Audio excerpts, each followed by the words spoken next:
في القرآن المجيد والفرقان الحميد ربنا وبعث فيهم رسولا منهم يتلو عليهم آياته ويزكيهم ويعلمهم الكتاب والحكمة وقال الله تعالى في مقام آخر ذلك الكتاب لا ريب فيه وقال الله تعالى لو أنزلنا هذا القرآن على جبل لرأيته خاشعا متصدعا من خشية الله صدق الله العلي العظيم وصدق رسوله النبي الكريم الأمين ونحن على ذلك لمن الشاهدين والشاكرين والحمد لله رب العالمين يا رب صل وسلم دائما أبدا على حبيبك خير الخلق كلهم هو الحبيب الذي ترجى شفاعته لكل حول من الأحوال مقتحم اللهم صل على محمد وعلى آل محمد كما صليت على إبراهيم وعلى آل إبراهيم إنك حميد مجيد اللهم بارك على محمد وعلى آل محمد كما باركت على إبراهيم وعلى آل إبراهيم إنك حميد مجيد میرے واجب الاحترام قابل صد افتخار بزرگان دین برادران ملت، تمام تر تعریفیں حمد و ثنا عظمت و بزرگی بڑھائی و کبریائی اس مالک ارض و سماوات کے لیے ہے جو تمام جہانوں کو پیدا کرنے والا، بنانے والا اور اس ساری کائنات کے نظام کو اپنی کامل قدرت کے ساتھ چلانے والا ہے، اور درود و سلام آقا نامدار فخر موجودات سرتاج انبیاء محبوب کبریا جناب محمد مصطفیٰ صلی اللہ تعالی علیہ وسلم کی ذات مقصود و محمود پر جو وجہ کائنات اور منبع ہدایت ہیں۔ سامعین محترم، اللہ سبحانہ و تعالی کی ذات کا بہت بڑا فضل ہے، کرم ہے اور احسان ہے کہ اللہ نے مجھے اور آپ کو انسان بنایا ہے، اور دوسرا بہت بڑا احسان ہے اللہ کا ہم پر کہ اللہ نے ہمیں مسلمان بنایا ہے، اور تیسرا اللہ کا سب سے بڑا انعام اور احسان یہ ہے کہ اللہ نے مجھے اور آپ کو جناب امام الانبیاء صلی اللہ تعالی علیہ وسلم کا امتی بنایا ہے۔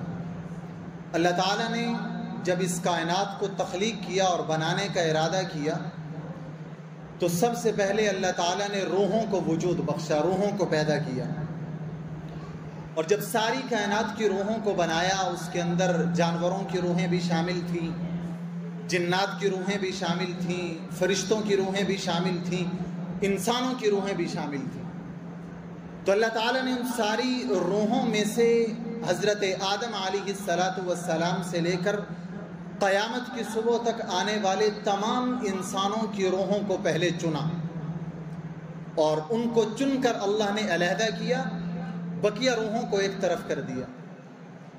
پھر ان روحوں میں سے اللہ تعالیٰ نے سب سے پہلے کم و پیش 1,24,000 روحوں کو چنا، اور جن کو اللہ تعالیٰ نے نبوت کی سرداری عطا فرمائی۔ پھر اللہ تعالیٰ نے اس 1,24,000 انبیاء کی روحوں میں سے چنا 313 ارواح مقدسہ کو، جن کو اللہ تعالیٰ نے اولی العزم رسول بنا کر اس دنیا کے اندر مبعوث فرمایا۔ نبی اور رسول میں فرق ہوتا ہے۔ نبی وہ ہوتا ہے جو پہلے نبی کی شریعت کو، پہلے نبی کے کام کو، پہلے نبی کی محنت کو لے کر آگے چلتا ہے، اور رسول وہ ہوتا ہے جس کو اللہ ایک نئی شریعت دے کر، ایک نیا مشن دے کر اس دنیا کے اندر مبعوث فرماتے ہیں۔ جب ان 313 رسولوں کو چن لیا تو پھر اس میں سے اللہ تعالیٰ نے 4 جلیل القدر اولی العزم پیغمبروں کو چنا، جن میں حضرت ابراہیم علیہ السلام جنت الانبیاء، حضرت موسیٰ علیہ السلام جن کو اس دنیا کے اندر اپنی ذات سے ہم کلامی کا شرف عطا فرمایا، حضرت عیسیٰ علیہ السلام جن کو بغیر باپ کے کنواری اور پاک مریم کے بطن سے پیدا کیا، اور سب سے زیادہ اس کائنات کے تمام انسانوں کی تمام روحوں میں سے جس روح کو چنا اور جس کے سر پر پیغمبروں کی سرداری کا تاج سجایا وہ جناب محمد الرسول اللہ صلی اللہ علیہ وسلم کی روح مقدسہ تھی۔ آپ صلی اللہ علیہ وسلم ارشاد فرماتے ہیں کہ اللہ تعالیٰ نے مجھے امام الانبیاء اس وقت بنا دیا تھا جب ابھی حضرت آدم کا خمیر پانی اور مٹی جدا جدا تھے۔ جب اللہ نے پانی اور مٹی کو جمع کیا میرے سر پر نبوت کا تاج اس وقت اللہ نے سجا دیا تھا۔ تو یہ کوئی چھوٹا شرف نہیں ہے کہ اللہ نے ہمیں حضور کا امتی بنایا، یہ کوئی چھوٹا شرف نہیں ہے کہ کائنات کے اندر اس وقت اربوں انسان موجود ہیں، ان اربوں انسانوں میں سے اللہ تعالیٰ نے مجھے اور آپ کو مسلمان بنایا اور پھر انسان بنایا۔ اور یاد رکھیں کہ کوئی بھی انجینئر ہے، کوئی بھی سائنسدان ہے، وہ کوئی چیز بناتا ہے، اپنا کوئی مٹیریل تیار کرتا ہے، اس کو بنانے کے بعد جب وہ مارکیٹ کے اندر اس کو پیش کرتا ہے تو اس کے ساتھ ایک مینول بک دیتا ہے، ایک مینیو بک دیتا ہے، اور وہ بتلاتا ہے کہ تم نے اس مشین کو اس طریقے پر اگر استعمال کیا تو میں تمہیں وارنٹی بھی دیتا ہوں اور تمہیں اس کا کلیم بھی دوں گا۔ اسی طرح اللہ سبحانہ و تعالی نے جب یہ خوبصورت انسان کو ایک خوبصورت ڈھانچے کے اندر ڈھالا، جہاں اس رب کائنات نے، اس خلاق عالم نے سورج کو بنایا، اور سورج کو بنانے کے بعد لقد خلقنا الشمس فی احسن تقویم نہیں کہا کہ ہم نے خوبصورت سورج کو بنایا، اللہ نے چاند کو بنایا، اور چاند کو بنانے کے بعد یہ نہیں کہا کہ میں نے اس چاند کو بڑا ہی خوبصورت بنایا ہے، اگر تم زخموں سے چور ہو چکے ہو، تم تھکاوٹ سے چور ہو چکے ہو، تم غموں کے اندر گھرے ہوئے ہو، رات کے وقت کھلے آسمان کے نیچے جاؤ اور اللہ کی حمد کو ذہن میں رکھتے ہوئے اس کی بنائی ہوئی مخلوق چاند کو دیکھو، اللہ تعالیٰ تمہارے بدن کی تھکاوٹ کو ختم کر دے گا۔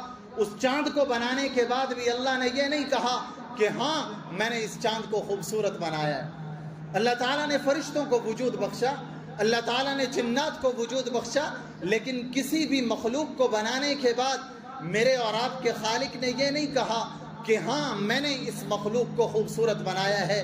لیکن جب اللہ نے انسان کو وجود بخشا، جب اللہ نے انسان کو بنایا، انسان کو بنانے کے بعد وہ خلاق عالم اپنے قرآن کے اندر ارشاد فرماتے ہیں لَقَدْ خَلَقْنَا الْإِنسَانَ فِي أَحْسَنِ تَقْوِيمٍ، کہ میں نے اپنے اس بندے کو، میں نے اپنی اس مخلوق کو، میں نے اپنے اس بشر کو ساری کائنات کی ساری مخلوقات سے خوبصورت بنا کر اپنی نمائندگی کا تاج اس کے سر پر سجا دیا ہے۔ تو انسان ہونا یہ کوئی چھوٹی بات نہیں ہے، مسلمان ہونا یہ کوئی چھوٹی بات نہیں ہے، اور پھر حضور کا امتی ہونا یہ کوئی چھوٹی بات نہیں ہے۔ تو اللہ تعالیٰ نے انسان بنایا، الحمدللہ الذی خلق الانسان من نطفۃ امشاج نبتلی، اللہ نے بنایا کیسے؟ ایک گندے پانی کے گندے نطفے سے، اگر وہ کپڑے پہ لگ جائے کپڑا ناپاک ہے، اگر بدن پہ لگ جائے بدن ناپاک ہے، زمین پہ گر جائے زمین ناپاک ہے، جہاں پر وہ لگتا ہے اس چیز کو ناپاک قرار دیتا ہے، لیکن اسی ناپاک پانی سے اللہ نے خوبصورت انسان کو بنایا، اور بنانے کے بعد فرمایا کہ میرے بندے میں جو تجھے بنا رہا ہوں، میں نے جو تجھے تخلیق کیا ہے، میں نے جو تجھے وجود دیا ہے، اس وجود کے دینے کا کوئی مقصد ہے، اس وجود کو دینے کے پیچھے میری کوئی غرض ہے، یا اللہ وہ کیا غرض ہے؟ آپ ہم سے کیا چاہتے ہیں؟ کیا ہم عمارتیں بنا لیں؟ یا اللہ ہم کیا چاہتے ہیں آپ ہم سے؟ ہم کوئی کوٹھی بنا لیں، کوئی بنگلہ بنا لیں؟ فرمایا کہ نہیں، وَمَا خَلَقْتُ الْجِنَّ وَالْإِنسَ إِلَّا لِيَعْبُدُونَ، میرے بندوں میں تم سے ایک ہی چیز چاہتا ہوں، اور وہ چیز میری بندگی کو صحیح معنوں میں بجا لانا ہے۔ اگر تم میری بندگی بجا لا رہے ہو تم اپنے مقصد کے اندر کامیاب ہو جاؤ۔ انسان کا مقصد یہ نہیں ہے کہ میں روزی روٹی کماؤں، انسان کا مقصد یہ نہیں ہے کہ میں گھر بار بناؤں، یہ سارے کام کر رہے ہیں۔ ایک چڑیا ابابیل کو آپ دیکھ لیں، ایک چھوٹا سا پرندہ ہے، آپ اس کے گھر کو دیکھیں، ساری دنیا کی سائنس دنگ رہ جاتی ہے کہ ایک چھوٹے سا پرندہ ہے اور وہ کس طرح مختصر چھوٹے چھوٹے باریک تنکوں کو لے کر ایک خوبصورت اپنا گھر بناتا ہے۔ اس گھر کو آپ توڑنا چاہیں، اس کو کھولنا چاہیں، آپ صحیح طریقے سے اس کو کھول نہیں سکتے جب تک آپ اس کو توڑ نہ دیں۔ اس کو یہ ذہانت کس نے عطا کی؟ اس کو یہ سوچ کس نے عطا کی؟ اس کو بھی تو گھر بنانے کا پتہ تھا. پھر انسان میں اور اس میں فرق کیا ہے؟ اولاد کی فکر کرنا جنات کا بھی کام ہے، اولاد کی فکر کرنا پرندوں کا بھی کام ہے، اولاد کی فکر کرنا درندوں کا بھی کام ہے. شیر ہے، چیرنے پھاڑنے والا جانور ہے، لیکن وہ بھی اپنے بچے کی فکر کر رہا ہے، وہ بھی اس کی روزی روٹی کا انتظام کر رہا ہے. انسان کو اللہ تعالیٰ نے اس فکر سے بے نیاز کر دیا اور فرمایا وَمَا مِن دَابَّةٍ فِي الْأَرْضِ إِلَّا عَلَى اللَّهِ رِزْقُهَا، کہ اس دھرتی پر رب نے جس بھی جاندار کو پیدا کیا ہے اس کی روزی روٹی کی ذمہ داری میری ہے، میں تمہیں دوں گا. ہاں یہ اللہ کی تقسیم ہے، کسی کو اے سی والے کمرے میں بٹھا کر دیتا ہے، کسی کو تگاری سر پر رکھوا کر دیتا ہے، یہ میرے اللہ کا فیصلہ ہے. کسی کو شاہی تخت پر بٹھا کر دیتا ہے، کسی کو جھونپڑی کے اندر دیتا ہے، یہ تقسیم اللہ کی ہے، لیکن روزی روٹی اللہ ہر ایک کو دے رہے ہیں. تو انسان کا مقصد یہ نہیں ہے کہ میں روزی کماؤں، میں روٹی کماؤں، میں اپنے بچوں کی فکر کروں، میں عمارتیں بناؤں، میں بنگلے بناؤں، میں کوٹھیاں بناؤں. نہیں، انسان کی فکر یہ ہے، انسان کا مقصد یہ ہے کہ وہ اللہ کو پہچان لے. اور اللہ کو پہچاننے کے لیے اللہ کا قرآن ہے. اللہ نے ایک کتاب دی ہے. یہ کتاب اپنے گھروں کے اندر سجا کر رکھنے کے لیے نہیں ہے. یہ کتاب خوبصورت غلافوں کے اندر سمیٹ کر خوبصورت تختے کے اندر رکھنے کا نام قرآن نہیں ہے. قرآن پڑھنے کا نام ہے. قرآن کو اپنی زندگی میں لانے کا نام قرآن ہے. آج بڑے درد کے ساتھ یہ بات میں آپ حضرات کی خدمت میں عرض کر رہا ہوں، ہمارا نوجوان قرآن نہیں پڑھتا، ہمارا بوڑھا قرآن نہیں پڑھتا، ہمارے گھر کی خواتین قرآن نہیں پڑھتی. قرآن کی تلاوت کا ماحول کہاں پہ ہے؟ ایمانداری سے اپنے دل پہ ہاتھ رکھ کے بتائیں کہ آخری مرتبہ کب آپ نے خود کو یا اپنے بچے کو اس بات پر ڈانٹا تھا کہ بیٹا آج تم نے قرآن کی تلاوت نہیں کی؟ ہم نے کب اپنی بیوی سے پوچھا کہ تو نے آخری مرتبہ قرآن کی تلاوت کب کی تھی؟ میں نے اپنے آپ سے کب پوچھا؟ کبھی میں اور آپ اپنے یہی تنہائی میں بیٹھ کر آدمی اپنے آپ سے سوال کرے کہ آخری مرتبہ میں نے اپنا قرآن کب مکمل کیا تھا؟ کیا قرآن صرف اپنی بچیوں کو رخصت کرتے وقت ان کے سروں سے گزارنے کے لیے ہے؟ کیا قرآن صرف قسمیں اٹھانے کے لیے ہے؟ کیا قرآن صرف اس کے اوپر ہاتھ رکھ کر معاہدات کرنے کے لیے اللہ نے اتارا تھا؟ یا اللہ نے ساری کائنات کے لوگوں کے لیے ہدایت اور رہنمائی کی ایک بہترین کتاب اور نمونہ بنا کر اس کائنات کے اندر اس کو اتارا تھا؟ آج ہم قرآن کہاں پڑھتے ہیں؟ خدا را اس مقدس اور محفل کے اندر جہاں قرآن کریم کی تکمیل ہوئی، جہاں قرآن کریم کو نماز میں مکمل کیا گیا، میں اور آپ آج یہ عہد کر کے جائیں کہ ہم روزانہ، ہمارے گھر کا ہر فرد روزانہ کی بنیاد پر زیادہ نہیں، ایک پارہ نہیں، آدھا پارہ نہیں، ایک پاؤ نہیں، روزانہ کی بنیاد پر آپ کے گھر کا ہر فرد صرف ایک ورقہ قرآن کا تلاوت کرے، صرف ایک ورقہ. والد صاحب اپنے ذمے لیں کہ میں نے ایک ورقہ پڑھنا ہے. اپنی بیوی سے کہیں کہ روزانہ صرف ایک ورقہ آپ نے قرآن کی تلاوت کرنی. اپنے بچوں سے پوچھیں کہ بیٹا تم نے آج قرآن کی تلاوت کی ہے یا نہیں. اور بڑے افسوس کے ساتھ کہنا پڑتا ہے، بچوں کا سکول کا پیپر ہو، ہم قرآن پڑھاتے ہیں بچوں کو، سکول کا پیپر ہے، قرآن کی چھٹی ہوگی، اس کی نہیں ہوگی. تھوڑا سا مسئلہ بنے گا، ہم سکول کے کام کی چھٹی نہیں کریں گے، ہم قرآن کی چھٹی کرنے کے لیے تیار ہیں. ہم نے آج تک کبھی بھی اپنے بچے کو قرآن نہ پڑھنے پر نہیں ڈانٹا. ہاں اگر بچہ سکول کا ہوم ورک نہیں کر رہا ہم اس سے ناراض ہو جائیں گے، ہم اس کو مارنے کے لیے تیار ہو جاتے ہیں، ہم اس کے ساتھ بیٹھ کر کھانا کھانے کے لیے تیار نہیں. کیوں؟ اس نے سکول کا ہوم ورک نہیں کیا. لیکن کبھی ہم نے یہ بھی سوچا کہ اس نے قرآن نہیں پڑھا. تو قرآن کے ہم پر 3 حق ہیں. سب سے پہلا حق یہ ہے کہ قرآن پر ایمان لے کے آئیں. ایمان لانے کا مطلب ہم یہ ایمان لائیں کہ آج جو قرآن ہمارے سامنے 30 پاروں کی صورت میں موجود ہے، یہ وہی قرآن ہے جو اللہ نے اپنے بے مثل اور بے مثال دہن مبارک سے تلاوت کیا. حضرت جبرائیل کو دے کر جناب سرور دو عالم صلی اللہ علیہ وسلم کے سینہ اقدس پر اتارا. پھر اس قرآن کو صحابہ نے لکھا اور لکھ کر امت کے سپرد کیا. جو قرآن جیسے من و عن حضور کی ذات اقدس پر اترا تھا، آج وہ قرآن ویسے کا ویسا محفوظ ہے اور ہمارے پاس موجود ہے. نہ اس سے زیادہ تھا نہ اس سے کم تھا، نہ 29 تھے نہ 31 تھے نہ 40 تھے. قرآن کے 30 پارے تھے جو حضور کی ذات اقدس پر اتارے گئے، اور آج وہی 30 پارے جو اللہ نے تلاوت کیے ہمارے پاس موجود ہیں. یہ قرآن کا حق ہے کہ ہم قرآن پر یہ ایمان لے کر آئیں.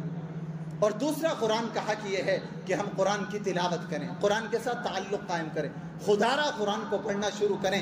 آج یہ جو دنیا کے اندر جتنے بھی اختلافات ہیں، یہ فرقہ واریت کی آگ ہے، اس کو ختم کرنے کا صرف ایک واحد فارمولہ ہے، اور وہ یہ ہے کہ پوری امت کو قرآن پر جمع کر دیں۔ جس دن یہ امت قرآن پر جمع ہو جائے گی، اس دن اس کے اندر سے تمام تر اختلافات ختم ہو جائیں گے، یہ لڑائی جھگڑے ختم ہو جائیں گے، یہ ایک دوسرے کو کافر کہنا، منافق کہنا، بدعتی کہنا، یہ سب کچھ ختم ہو جائے گا اگر ہم قرآن پر آ جائیں گے۔ اور اگر قرآن پر نہیں آتے، آپ جتنے مرضی درس دے دیں، جتنے مرضی لیکچر دے دیں، یہ فتنہ واریت کی جو آگ اس وقت پوری امت مسلمہ کو گھیرے ہوئے ہے، یہ ہر روز بڑھے گی، یہ کم نہیں ہو سکتی۔ تو اس لیے قرآن کی تلاوت کریں، قرآن کے ساتھ اپنا تعلق قائم کریں۔ اور تیسرا حق قرآن کا یہ ہے کہ قرآن کو سمجھیں، قرآن ہم سے چاہتا کیا ہے، قرآن ہمیں کہہ کیا رہا ہے۔ یہ دنیا کی واحد مظلوم کتاب ہے جس کو مسلمان نہ پڑھنے کے لیے تیار ہے، نہ اس کو سمجھنے کے لیے تیار ہے۔ تو خدا را قرآن کریم کو پڑھیں، پھر اس کو ترجمے کے ساتھ پڑھیں، اس کو اپنی زندگیوں میں لانے کی کوشش کریں۔ قرآن کے اندر زندگی کے ہر موڑ کی رہنمائی موجود ہے۔ ہم یہ سمجھتے ہیں کہ قرآن صرف پڑھ لینے کا نام ہے، کوئی آدمی فوت ہو گیا، اس کی کلخانی میں گئے، وہاں جا کر قرآن پڑھ لیا، ہم نے قرآن کی تلاوت کر لی، رات کو سوتے وقت دونوں کل پڑھ لیے، ہم نے قرآن کی تلاوت کر لی۔ یہ قرآن کی تلاوت نہیں ہے۔ امام اعظم ابو حنیفہ رحمہ اللہ تعالیٰ فرماتے ہیں، سال میں ایک مرتبہ الحمد کی الف سے لے کر والناس کی سین تک پورے قرآن کی تلاوت کرنا یہ قرآن کا حق ہے۔ اور قیامت کے دن جب آپ صلی اللہ علیہ وسلم مقام محمود پر تشریف لائیں گے اور آپ اپنی امتوں کی سفارش کریں گے، آپ صلی اللہ علیہ وسلم فرماتے ہیں میں سجدے میں گروں گا، میں اللہ تعالیٰ کی حمد و ثنا کو بیان کروں گا، اللہ تعالیٰ فرمائیں گے میرے محبوب سر اٹھائیے، مانگیے جو مانگیں گے آپ کو عطا کیا جائے گا، جس کی سفارش کریں گے اس کی سفارش قبول کی جائے گی۔ آپ صلی اللہ علیہ وسلم سر اٹھائیں گے، سفارش کریں گے، آپ کی سفارش پر آپ کی امت کے لوگوں کو جہنم سے نکال کر جنت میں داخل کر دیا جائے گا۔ پھر دوسری مرتبہ، پھر تیسری مرتبہ، جب تیسری مرتبہ امتیوں کو نکال کر داخل کیا جائے گا تو جو فرشتہ دروغہ جہنم سے نکالنے والا ہوگا وہ اللہ کی عدالت میں آ کر کہے گا کہ یا باری تعالیٰ، آپ صلی اللہ علیہ وسلم کی سفارش سے ہر اس شخص کو جہنم سے نکال لیا گیا جس کے دل کے اندر رائی کے دانے کے برابر بھی ایمان تھا، ما سوا ان لوگوں کے جن کو قرآن نے جہنم کے اندر روک رکھا، جن کو قرآن نے جہنم کے اندر روک رکھا، جن کے بارے میں قرآن اللہ کی عدالت میں مقدمہ کرے گا، یا اللہ مجھے تو آپ نے ہدایت کی کتاب بنا کے بھیجا تھا، اس نے تو مجھے کبھی اٹھا کر نہیں پڑا، پکڑیے اس کو اور لے آئیے میرے سامنے مد مقابل۔